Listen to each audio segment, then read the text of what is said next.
Would you believe that an adult makes about 35,000 choices every day? This coffee cup or that coffee cup? This shirt or that shirt? This gas station or that gas station? We make a lot of our choices without having to really think. I mean, how hard did you have to think to pick up your toothbrush and brush your teeth today?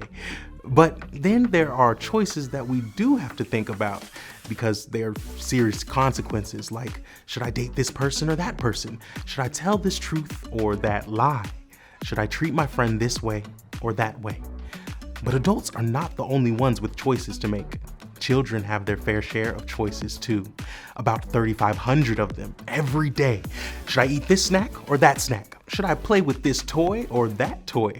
Right now, caring adults are putting choices in front of them to teach them how to make choices and guiding them to make wise choices when all of the options aren't best. Like, should I do this and share or do that and keep it all for myself? But what happens when children grow up and there's not a caring adult right there helping them know which choice is best?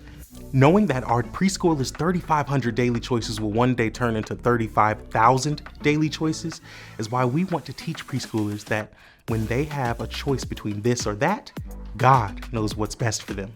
Week 1, we will begin in the garden, like the garden where everything was perfect, until Eve had to choose between this, obeying God, or that, doing what she thought was right. Eve went with what she thought was right and learned that God knows what's best for me.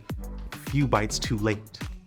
Week 2, we will join Moses as he leads the Israelites out of Egypt. Moses had a lot of choices to make, and a lot of people were depending on Moses to make the right choices.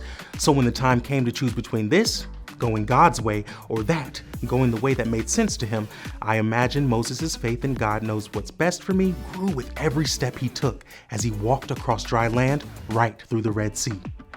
Week 3, we will follow Jonah as he chooses to not do this when God tells him to go to Nineveh, and instead does that and climbs aboard a ship going anywhere but Nineveh. After a horrible boat ride, a few nights in a fish, and one spit up later, Jonah has a change of heart and decides God knows what's best for me and finally heads to Nineveh. Week 4, we will see the faith of Naaman come down to a choice between doing this, what God said, or that, stay angry and keep thinking there's a better way. Fortunately for Naaman, he chose to believe God knows what's best for me and went for a swim in the Jordan River. There will be countless this or that moments in the lives of our preschoolers.